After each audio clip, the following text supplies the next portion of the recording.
Aleluia, Deus abençoe 100 vezes mais. Casal lindo, rosa e amarelo.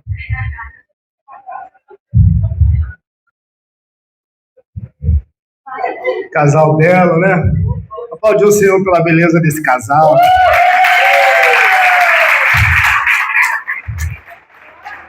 Não é vermelho não, Camila. Boa noite, amada igreja, Pai de Jesus. Amém? Vocês são felizes com Jesus? Diga amém. Você já passou a pessoa que está do seu lado hoje? Fala, Léo. Se chá um pouquinho, porque eu estou saindo de um resfriado. Minha respiração está mais ofegante. Essa mudança de tempo aí pegou todo mundo lá em casa. Eu fui o primeiro. Passei para todo mundo. Né, amor? Mas eu vi até na hora do louvor tanta presença de Deus. Eu comecei a me empolgar. Eu falei, peraí, Júlio, daqui a pouco você vai pregar. Eu preciso ter voz. Deus está aqui, amém? Pode fechar os teus olhos. Mais uma vez.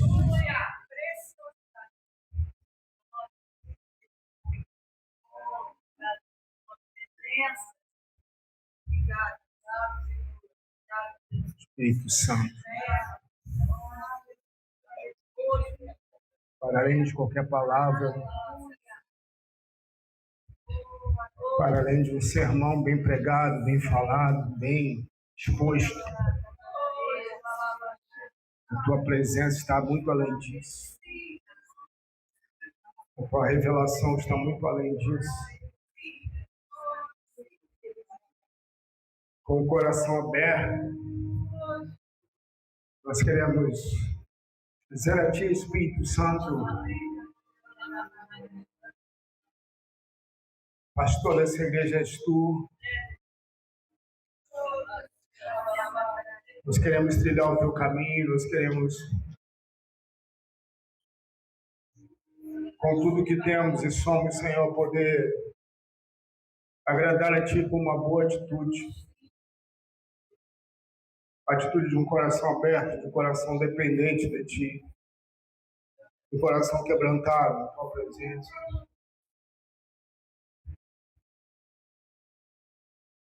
Não por uma obra religiosa, Senhor, mas em reconhecimento e honra ao Senhor.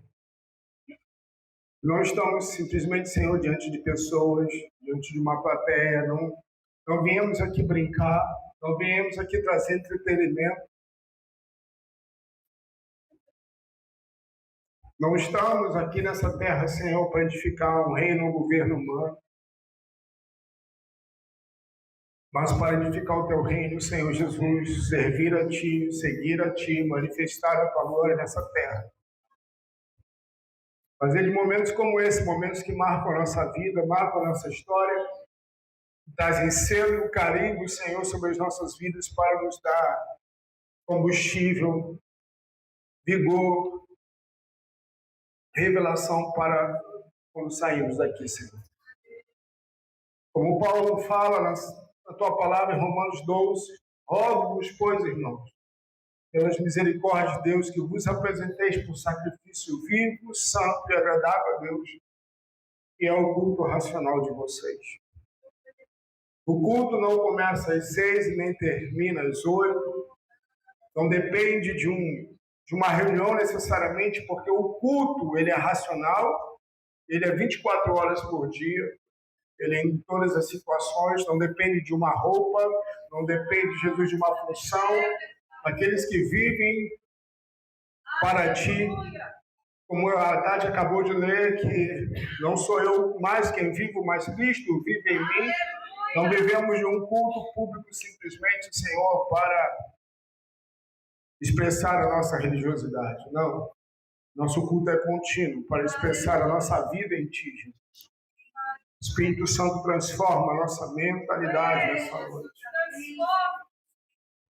Arranca as placas da religiosidade e que a vida de Cristo possa ser manifesta através de nós, em nome de Jesus, possamos aprender uns com os outros, cooperar uns com os outros, operar contigo, Espírito Santo, e que o Senhor acrescente os que vão sendo salvos, que vão sendo curados, transformados, a tua imagem e semelhança. Nenhuma palavra seria necessária, ou será necessária, Senhor, diante da tua presença, porque ela é suficiente. Alcança cada coração, Senhor, que entrou por essa porta, que subiu por essa rampa, cada criança que está lá em cima, cada família aqui representada, cada bairro, cidade aqui representada, Senhor, em nome de Jesus, revela a tua vontade, teu querer, teu propósito, e aquilo que recebemos de tua parte nessa noite, Senhor, seja de fato fogo nessa geração para queimar, para santificar, para refletir a tua glória, para iluminar, em nome de Jesus. Amém? Você pode aplaudir Jesus nessa hora?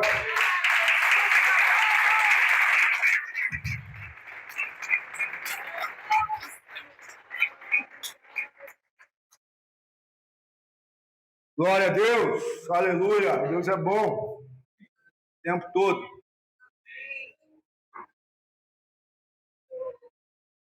Como a Tati falou sobre Gálatas aqui na semeadura, eu quero continuar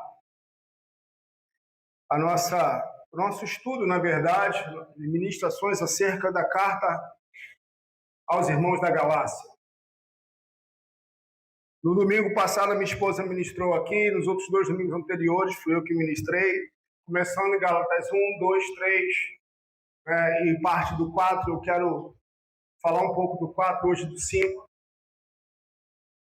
Creio que, através dos ensinamentos do apóstolo Paulo, nós podemos aprender com esses irmãos, com essa igreja, a igreja dessa região da Galácia. Nós podemos aprender muito e tirar muitas lições preciosas para a realidade de hoje, para o contexto de hoje. Porque a palavra de Deus ela é atemporal, amém? Ela serviu ontem, serve hoje, vai servir sempre. Amém? Ela é poderosa ontem, hoje e eternamente. Amém? Não porque eu estou falando, mas porque a própria palavra fala. Jesus falou que céus e terra passarão, mas a palavra dele jamais há de passar. Aleluia. Então, Gálatas capítulo 4, verso 1 ao 7, vamos lá? O tema dessa mensagem é escravos, não. Filhos e herdeiros. Paulo, apóstolo, não da parte de homens. Gálatas 4:1, por favor. 4:1, Beto. O que digo é que enquanto o herdeiro é menor de idade, em nada difere de um escravo, embora seja dono de tudo. No entanto, ele está sujeito a guardiões e administradores até o tempo determinado por seu pai. Assim também nós, Paulo está falando, nós, quando éramos menores, estávamos escravizados aos princípios elementares do mundo, a vida sem Cristo. E também referente ao povo judeu que está nesse contexto. Quando, porém, chegou a plenitude do tempo, Deus enviou o seu filho, nascido de mulher, nascido debaixo da lei, a fim de que? De redimir os que estavam sob a lei, no caso do povo judeu, para que recebêssemos a adoção de filhos. Volta lá. A fim de redimir, Deus manifestou o seu filho na plenitude do tempo, ou seja, em um tempo revelado, determinado por ele, a fim de que? Redimir quem? Quem estava sob a lei? O povo judeu, correto? O contexto dessa carta fala sobre a lei.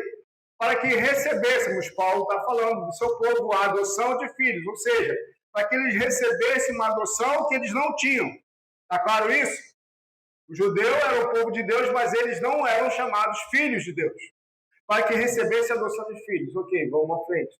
Porque vocês são filhos. Paulo está falando agora aos Gálatas. Porque vocês são filhos. Deus enviou o Espírito de seu Filho ao coração de vocês. E ele clama, Abba, Pai. Assim você já não é mais escravo. Você pode repetir isso comigo, eu não sou mais escravo. Fala para o seu irmão, você não é mais escravo. Mais do que filho. Você não é mais escravo do pecado, nem? Você é o quê? Filho. E por ser filho, Deus também o fez o quê? Herdeiro. Olha que interessante. Bem, nesse contexto, A igreja da Galácia, como a gente falou, vou relembrar a sua memória um pouquinho, eles eram um povo pagão, um povo gentio, porém, sob a influência das pessoas chamadas judaizantes. Quem eram os judaizantes? Eram os judeus convertidos a Cristo, porém, que diziam que para haver salvação era necessário que, mesmo tendo Jesus, eles precisavam se circuncidar. E Paulo, então, entra em colisão com esse ensinamento, com esse falso ensino, dizendo que a lei não foi suficiente para salvar. Na plenitude do tempo, Deus envia Jesus para nos fazer o quê? Sermos filhos de Deus. João 1,12, né, vai falar que o Verbo se fez carne e habitou entre... João 1, perdão, o Verbo se fez carne e habitou entre nós. E 1,12 ele vai falar, mas ele veio para o céu, mas o céu não nos recebeu. Mas todo quanto o recebeu, Deus nos deu poder de serem feitos filhos de Deus. Ou seja, então Deus manifestou em Jesus, pelo sacrifício dele, a possibilidade de nós sermos adotados como filhos, de termos uma filiação em Cristo. Deus nos fez filhos, querido. Amém? Então, Paulo está falando para aqueles irmãos que eram pagãos, eles não eram judeus. Paulo está falando, olha,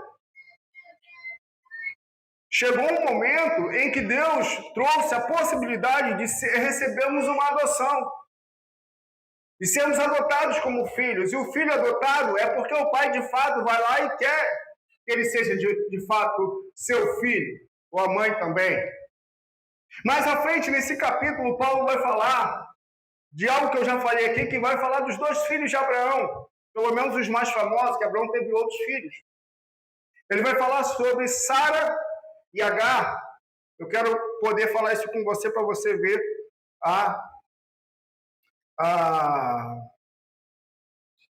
o contexto dessa realidade. Vamos mais à frente, versículo 21, para nós entendermos isso um pouco melhor, refrescarmos a nossa memória. Digam-me, os que querem estar debaixo da lei, a lei judaica, acaso vocês não ouvem a lei? Pois está escrito que Abraão teve 2 filhos. Quantos filhos? 2. Um da escrava, Agar, e outro que era quem? Sara. Vocês são fera demais. O filho da escrava nasceu segundo uma herança carnal. Mas o filho da livre era o mesmo pai? Era a mesma mãe? Não. Paulo está falando, um nasceu segundo uma herança carnal.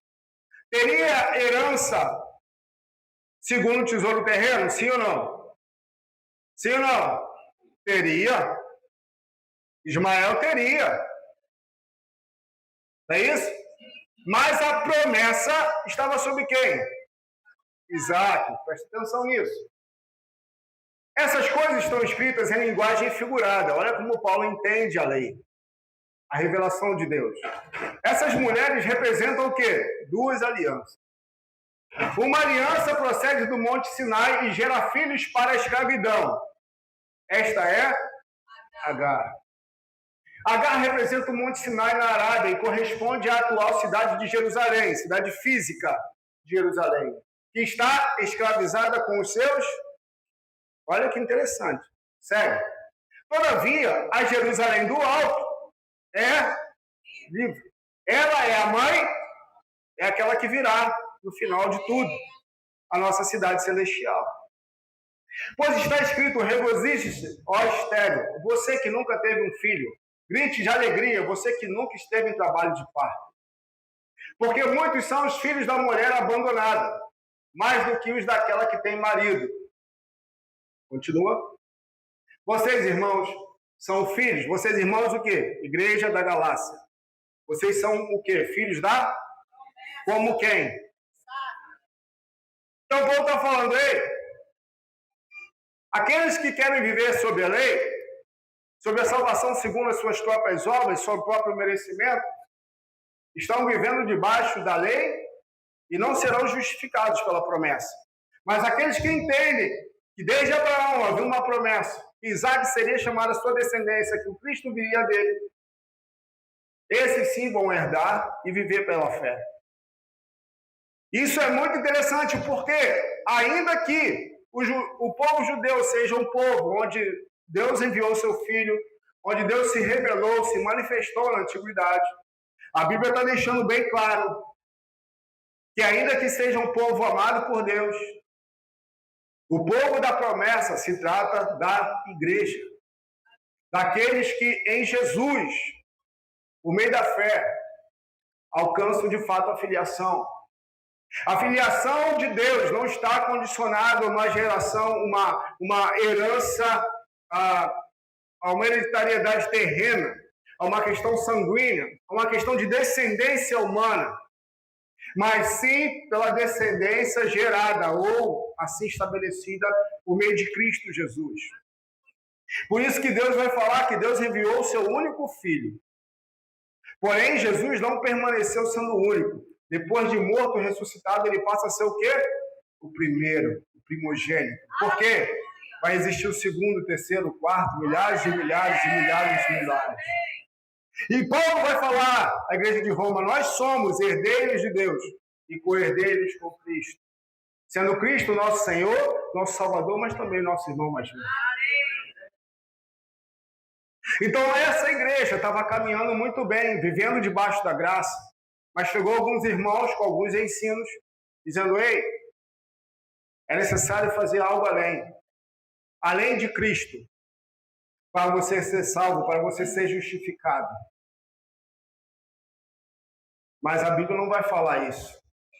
O apóstolo João Apocalipse vai falar que ai daquele que acrescentar ou tirar alguma coisa da palavra do Senhor.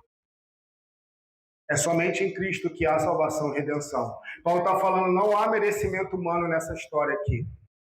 Nós não somos filhos de Deus porque nós merecemos. Nós não somos menos importantes do que o povo judeu. Ao amor, respeito e à honra à nação de Israel e ao povo judeu. Adoramos ao mesmo Deus. Porém, sem Cristo, você pode repetir comigo, sem Cristo, não há salvação. Até o povo judeu um dia vai ter que reconhecer que Cristo é o Senhor.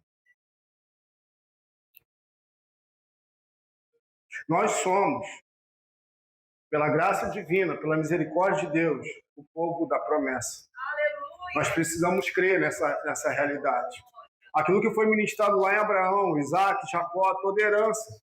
O Evangelho por meio da fé está falando de um povo que seria reconciliado, seria feito filho de Deus, não por merecimento.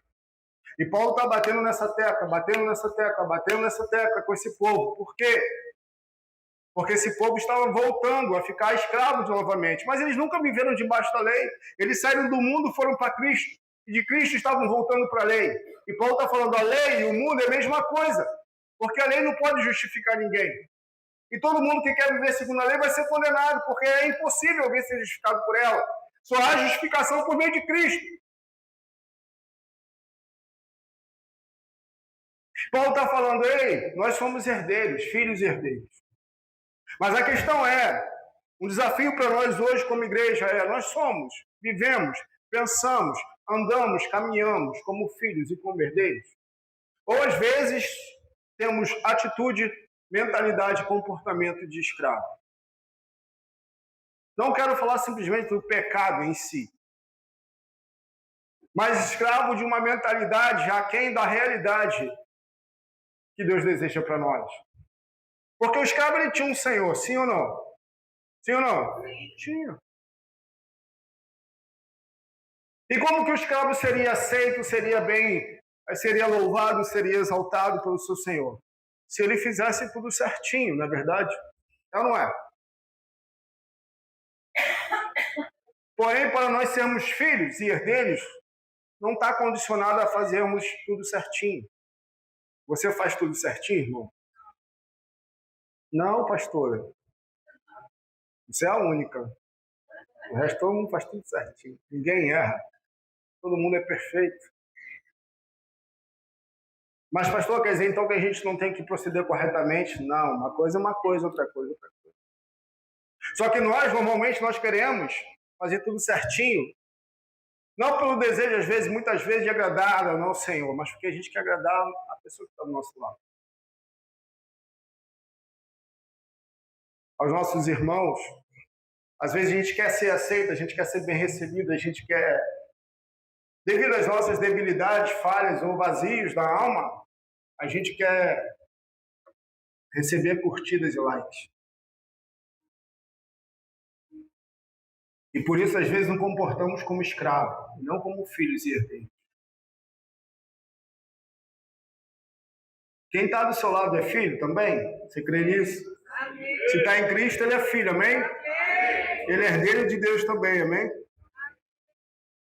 E a Bíblia vai falar, chorai com os que? E alegrais com os que?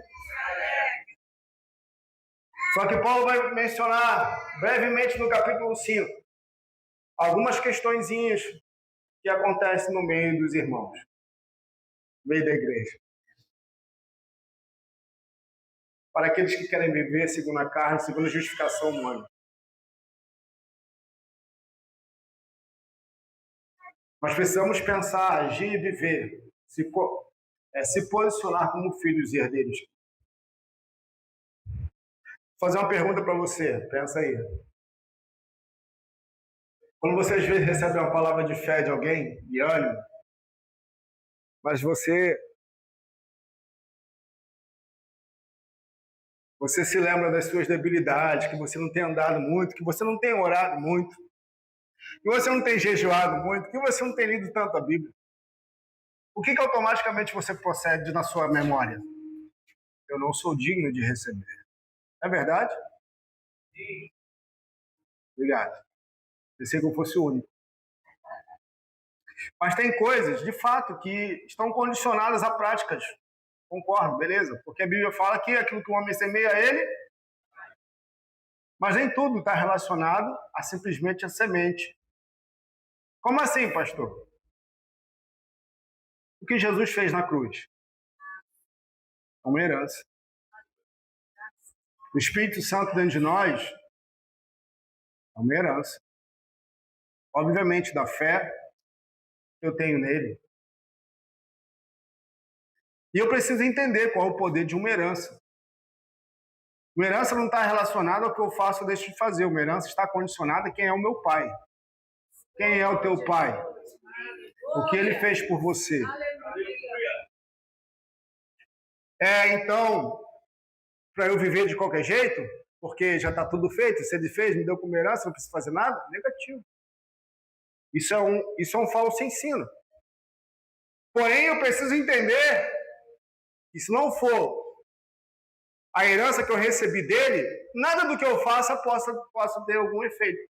A base de tudo na minha vida é o que ele fez por mim por herança. Lembra daquela canção antiga que eu não vou cantar? Tudo que Jesus conquistou na cruz é direito nosso. Todas as bênçãos de Deus para nós é nossa herança. Toda a vida, todo o poder, tudo que Deus tem para dar. Abrimos as nossas vidas para receber e nada mais nos resistirá. Depois vocês podem cantar. Nós precisamos tomar posse dessa verdade, que nós somos filhos, herdeiros.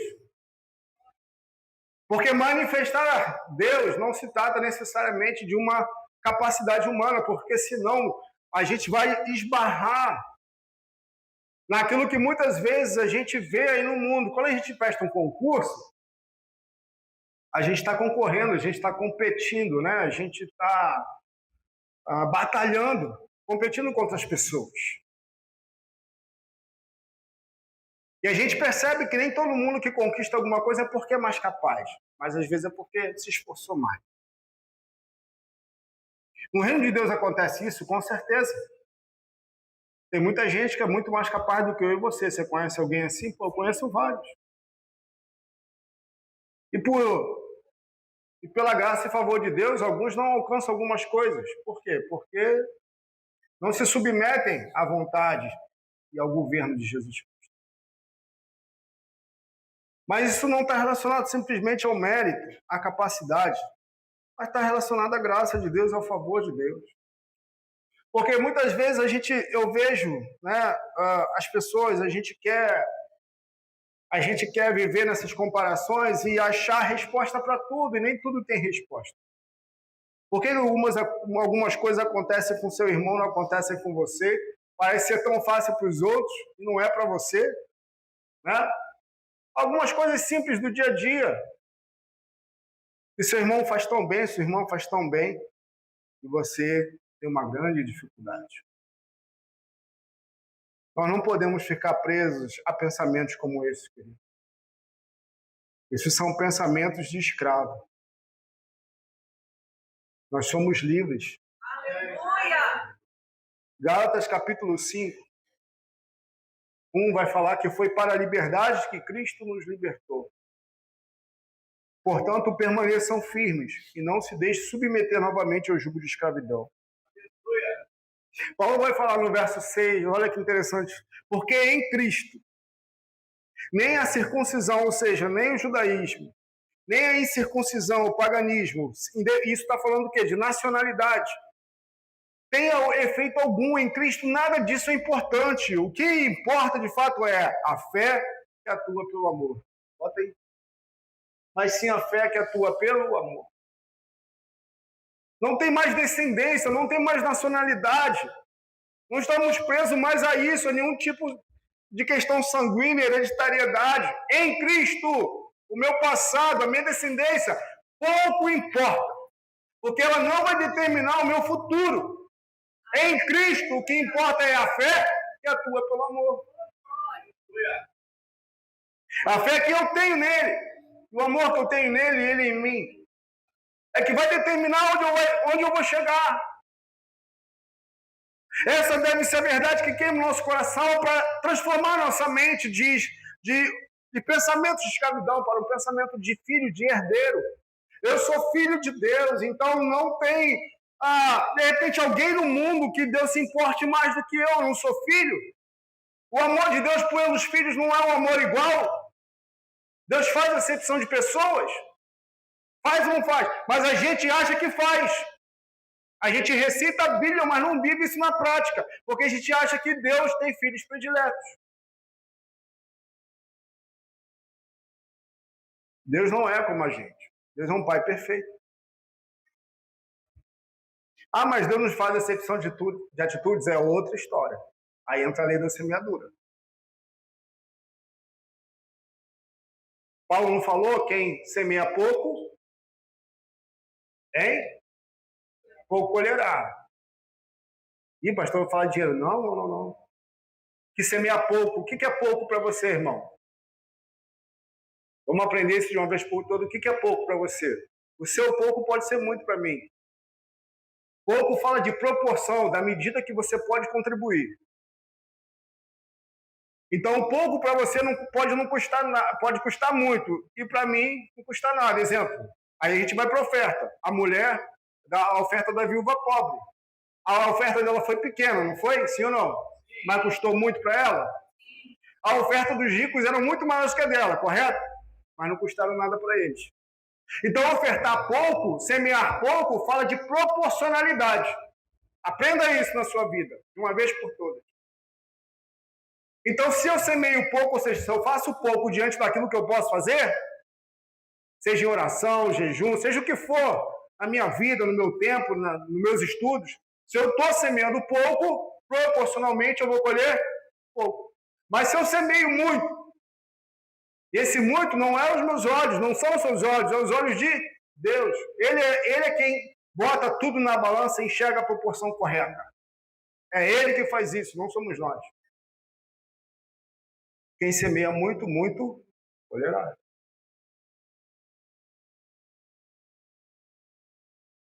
Então, viver como filho herdeiro é diferente.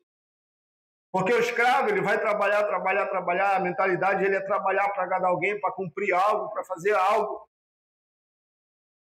Mas ele vai ser sempre escravo. Ele nunca vai desfrutar da herança de um filho.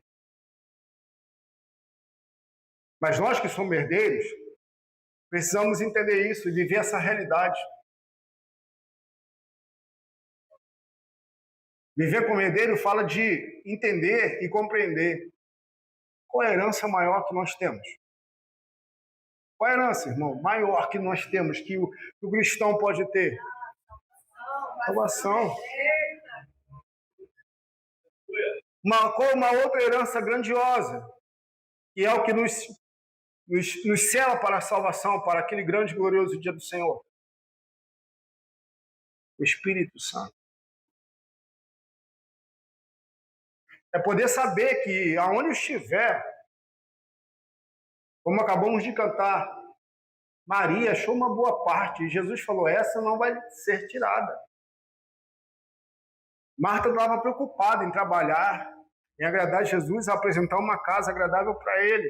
Jesus falou, não é disso que eu estou falando, não. Ainda que a sua casa esteja suja e desarrumada, mas mais importante é que a minha casa, que o teu coração esteja arrumadinho, ou seja, eu preciso estar no centro. Maria estava falando, ei, eu esqueço tudo por causa de ti, Jesus. Tu és o primeiro para mim.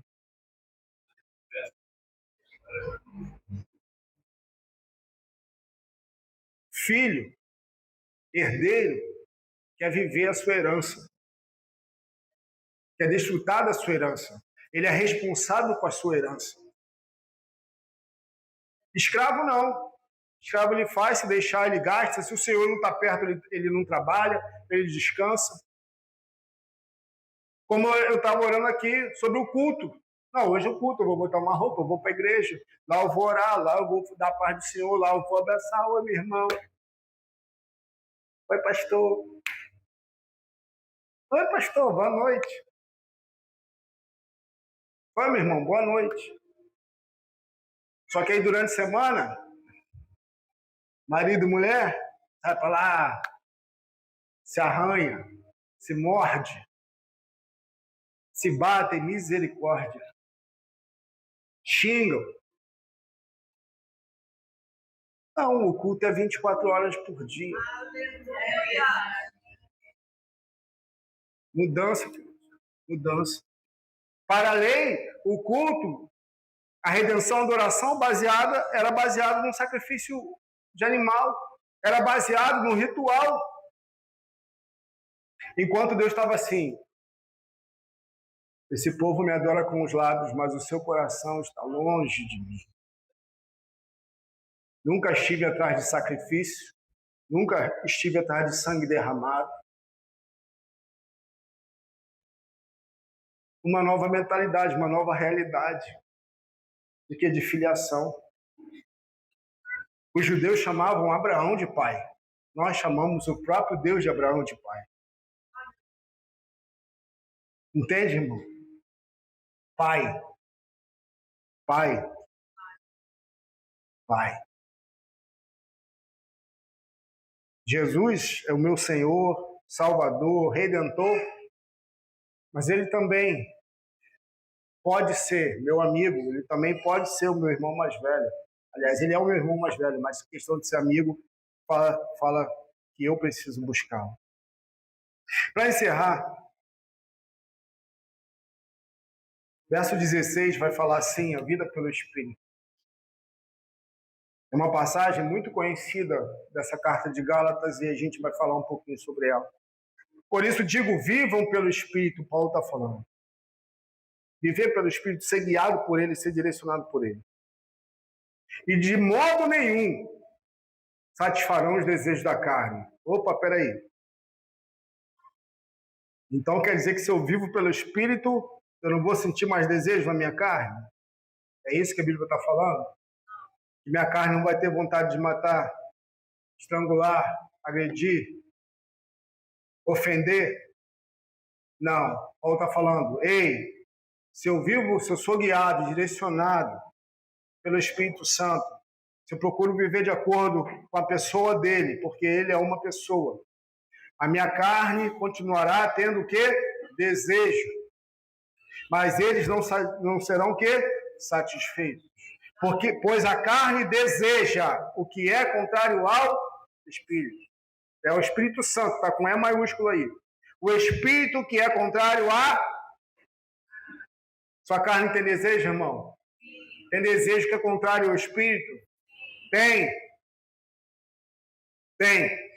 Mas se eu e você, nós vivemos pelo Espírito, nós não vamos o quê? Satisfazer. Nós não vamos saciar nossa carne. Mas se vocês são guiados pelo Espírito, não estão debaixo da lei. Paulo está falando, ei, lei e carne é a mesma coisa. Ora, as obras da carne são manifestas. Estão aí. Imoralidade sexual, impureza, libertinagem, idolatria, feitiçaria. Qualquer tipo de idolatria, irmãos? Sim, há uma pessoa. Feitiçaria, ódio, discórdia, ciúmes, ira, egoísmo, dissensões, facções, inveja, embriaguez, orgias. Nosso ouvido chega a doer, né? Mas ele está falando isso para a igreja. Ele não está falando isso para o mundo. Ele está falando isso para a igreja. Ou seja, a igreja sente isso sim na sua carne. E coisas o quê? Semelhantes. Tudo que é irmão disso aí está no pacote. Eu os advirto como antes os adverti. Aqueles que praticam, que vivem na prática dessas coisas, não herdarão o reino de Deus. Mas o fruto do Espírito, olha só que interessante, que poderoso. O fruto do Espírito, fruto de quem? Do seu Espírito? Do Espírito Santo. Fruto dele é o quê? Amor. Para aí. Pensa numa árvore. Quem é a videira verdadeira? Nós somos o quê? Se a árvore é saudável, o ramo é saudável, o fruto vai ser saudável e acontecer normalmente. A árvore não vai fazer força para dar fruto. E o que é o fruto? É o reflexo da saúde da árvore. A árvore, sem o fruto no momento, apesar de não estar aparente, ela tem toda a capacidade de liberar o fruto no seu tempo certo. Se nós somos os ramos, estamos enxertados na videira verdadeira que é Cristo, amém? Não tem como nós não frutificarmos. Mas vai ser o nosso fruto? O nosso merecimento? Oh, quão maravilhoso, lindo ele é e ela é? Não, o fruto é de uma pessoa que habita em nós, que reina e governa, e chama-se Espírito Santo. Ah, esse irmão é tão amável, essa irmã é tão amável, tão dócil. Fala assim, não sou eu, é ele em mim. Anula a sua honra e a sua coroa? Não, um dia você vai receber a sua coroa. Em recompensa toda boa atitude, tudo aquilo que você fez no Senhor. Amém, queridos? Mas não é resultado de uma obra humana, é resultado dele em mim. Da comunhão dele comigo e eu com ele. Mas o fruto do Espírito é amor, alegria, paz, paciência, amabilidade, bondade. Olha para a onça que está do seu lado aí, para o urso que está do seu lado. Bondade, fidelidade, mansidão.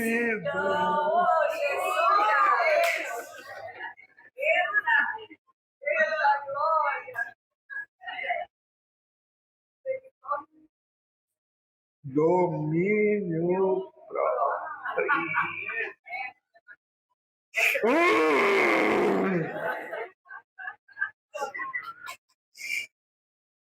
Sai da minha frente, parede.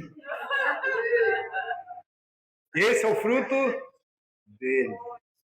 Em mim, em nós.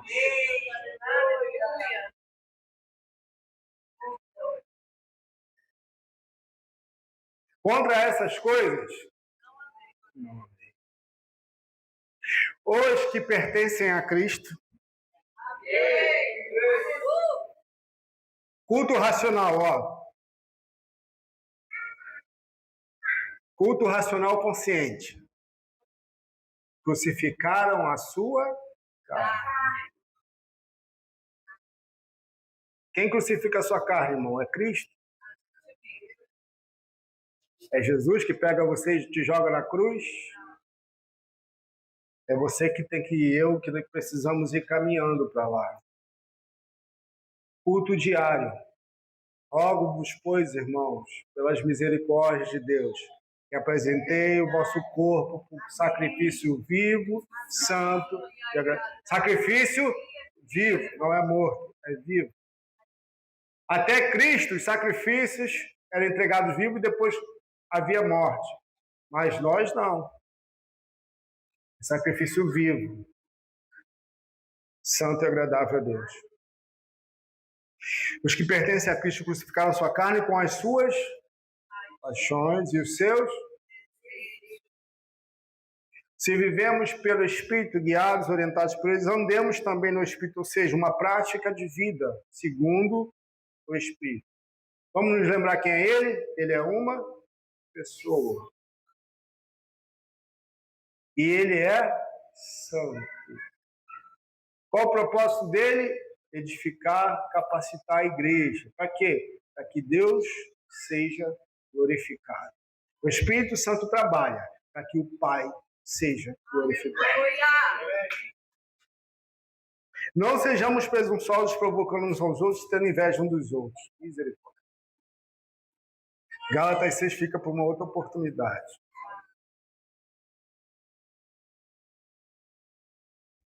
Mas quero provocar você naquilo que o Espírito Santo tem me provocado, a viver uma mentalidade de filho de herdeiro. Porque esse povo estava vivendo de forma livre, até o momento que chega o ensino errado, e eles aceitam aquele ensino e voltam para a escravidão. Mas a escravidão não necessariamente estava falando de algo aparente, pecado, orgia, prostituição, nada disso. Paulo está falando, ei, se vocês decidem viver pela lei, vocês saem da presença de Cristo e a graça não tem mais efeito. E se a graça não tem mais efeito e Cristo já não é suficiente, vocês estão no pecado novamente.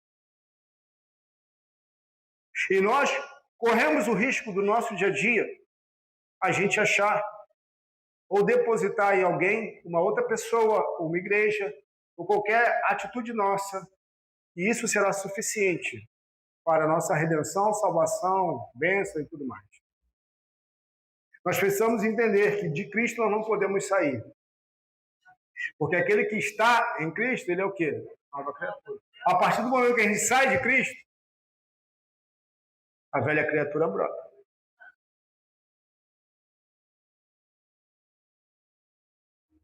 E o que é a velha criatura, querido? Pensa, às vezes a gente pensa em nova criatura numa coisa estarrecedora. Não é isso que Paulo está falando, não. Paulo está falando, ei, quando nós fazemos alguma coisa, onde a gente se torna Senhor, a gente está vivendo como velha criatura. Porque a nova criatura tem alguém que é Senhor sobre ela. É Cristo.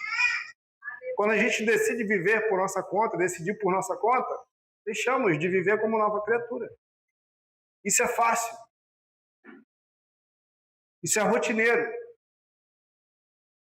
Porque, de fato, nós temos vontades, nós temos desejos, nós temos paixões. E quando Jesus deixa de ser o centro, acabou. Passamos por uma mentalidade de escravo. Escravo de quem? Do nosso próprio eu. Deixamos de ser livres. É desafiador viver na liberdade. A escolha de Jesus como nosso Senhor. É fácil? De forma alguma. Mas nós precisamos aprender a viver essa liberdade nele. Essa herança nele. De que não vivemos oprimidos, como diariamente assolados por pensamentos ou por acusações que nos afastam dele. Nada do que eu possa fazer, irmão. Nada do que você possa fazer, irmão. Nada. Você pode falar nada. É suficiente para a minha salvação. Nada do que você faça. Nada, Pai, do que você fez pelo seu filho. Nada. Se não for Cristo na vida dele, nada valerá. Nada. Nós precisamos, igreja, eu falo igreja, aqui em Jardim eu falo igreja no geral. Apontar para Cristo. Amém. Apontar para Ele. Permitir que no nosso dia a dia, começando a nossa casa, o culto seja lá, mas Pastor, sua casa deve ser um culto constante. Não, não, irmão. Lá em casa a gente vê filme, a gente brinca, a gente ri, a gente briga. Briga! Briga, briga, briga, briga. Pastor, pastora brigam. Tem gente que não acredita. Mas quando que rola o culto? A briga, às vezes, é que a gente saiu de Cristo. Quando acontece o culto? Quando a gente se reconcilia, pede perdão. Jesus é glorificado. Não é assim na sua casa, não, irmão? Minha casa não é o céu, de fato não é. Nem tem pretensão que seja.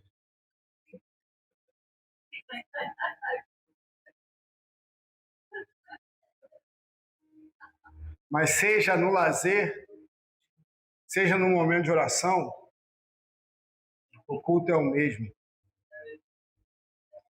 Que o meu lazer cultue ao Senhor. Que o nosso lazer cultue ao Senhor. Que a nossa brincadeira, nossos momentos de marido e mulher, pais e filhos, cultuem ao Senhor. É uma nova realidade de filiação e de herança. Nas brincadeiras, Jesus seja cultuado. Nas nossas conversas de roda, de igreja, Jesus seja cultuado. Quantas vezes a rodinha de conversa, aí o pastor chega, e o pastor chegou. Muda de assunto, eu falo, Jesus, o que esses irmãos estão falando que eu não posso ouvir, mas o Senhor está ouvindo. A gente é tão iludido achando que Deus não está vendo. E depois a gente quer oferecer, a gente quer cantar, a gente quer pular, a gente quer dançar, a gente quer gritar. E Jesus está falando, filho, volta lá. Começa tudo de novo. Pede perdão, se humilha. Depois você vem até mim. Não é isso que a Bíblia fala?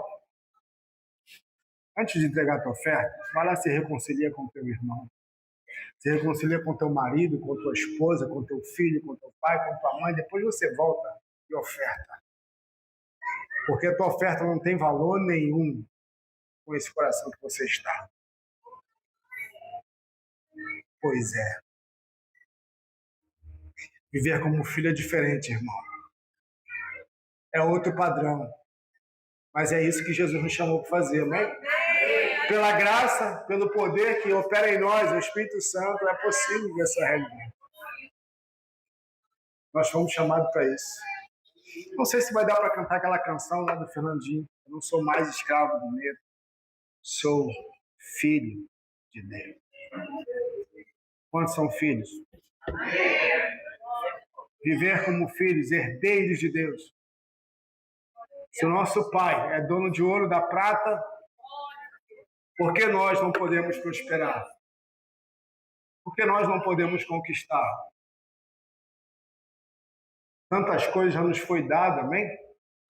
Bens muito maiores do que ouro e prata já nos foi concedido. Amém ou não? Amém. Pode ficar de pé, pessoal, louvor, por favor. Preciso desenhar?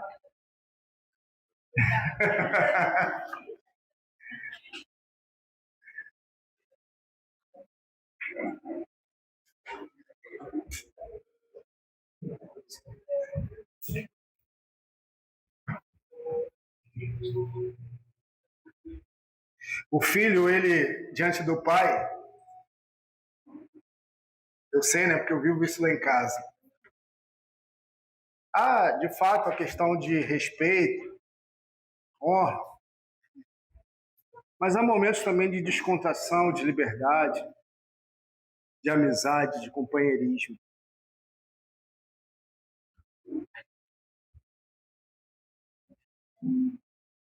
Há uma realidade de reciprocidade.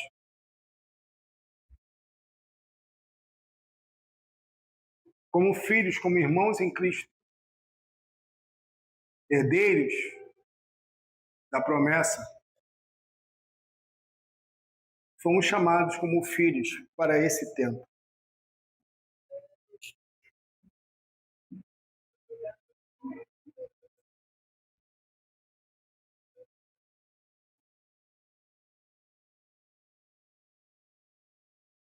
Debaixo dessa verdade, querido, eu quero compartilhar algo com você tão simples e tão precioso.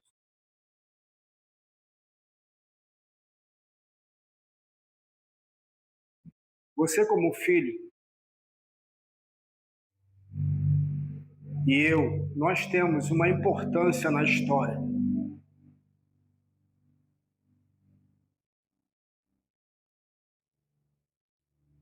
Como filho e como herdeiro, nós temos uma importância na história do nosso tempo. Alguns servirão de forma importante na sua esfera de ação,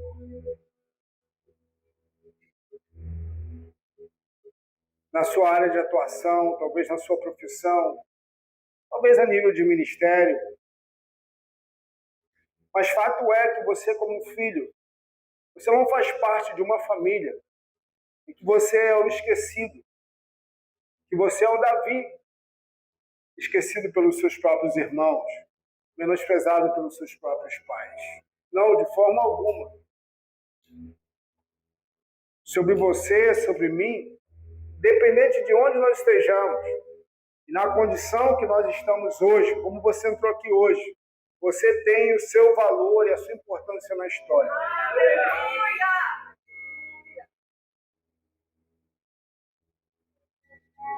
Você tem o seu valor, a sua importância nessa igreja local, lá no seu grupo familiar. Você tem o seu valor, a sua importância para essa cidade. Você tem o valor e a importância para o seu bairro.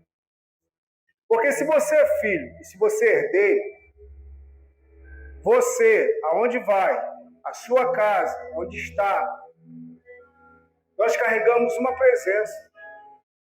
Nós carregamos uma herança. Nós somos um tabernáculo habitado por um Espírito que é santo e que é poderoso. Mas nós precisamos assumir a nossa condição de filho. Nós precisamos nos posicionar como herdeiros. Não para bradar ao mundo que nós somos isso. Não. É uma realidade interna, interior, que precisa ser manifesta, não falada. Nossa vida precisa ser manifesta e não falada. Jesus não precisou gritar. Jesus não precisou dar show com a sua fala mansa e suave. Ele expulsou demônios, curou enfermos, libertou cativos.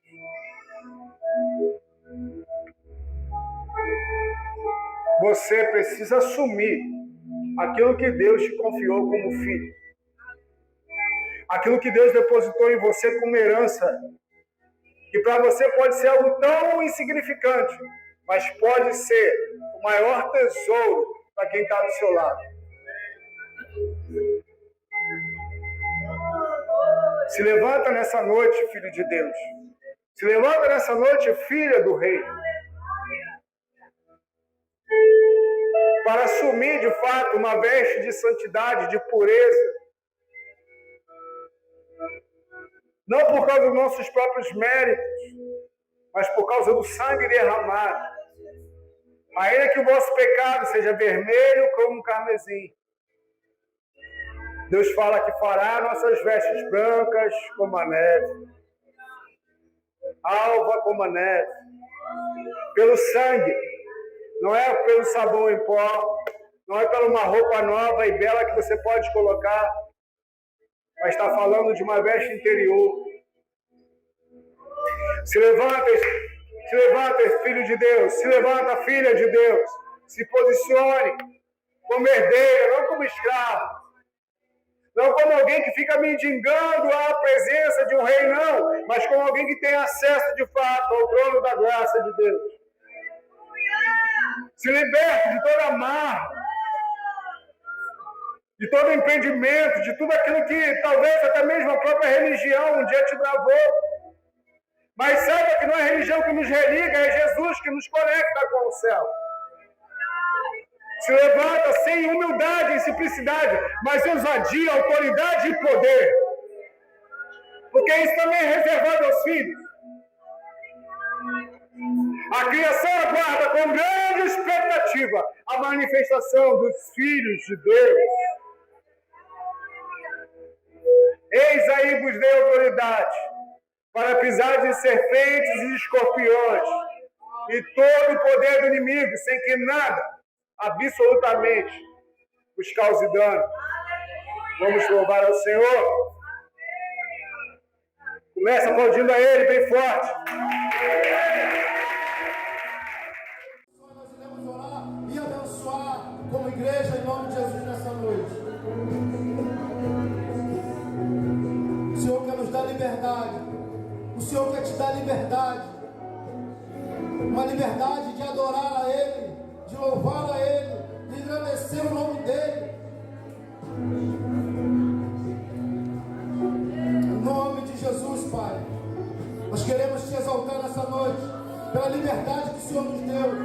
Porque o Senhor um dia nos encontrou, Pai, e nos deu a oportunidade de estar junto contigo em nome de Jesus.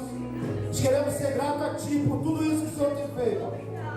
Nós queremos ser gratos ao Senhor, Pai, porque contigo, com o Senhor, nós somos livres. Livre para te adorar, para te exaltar. Suas mãos para o alto, levante suas mãos. Que o Senhor te abençoe, que o Senhor te guarde. Que o Senhor possa resplandecer o seu rosto sobre ti e te dê a paz.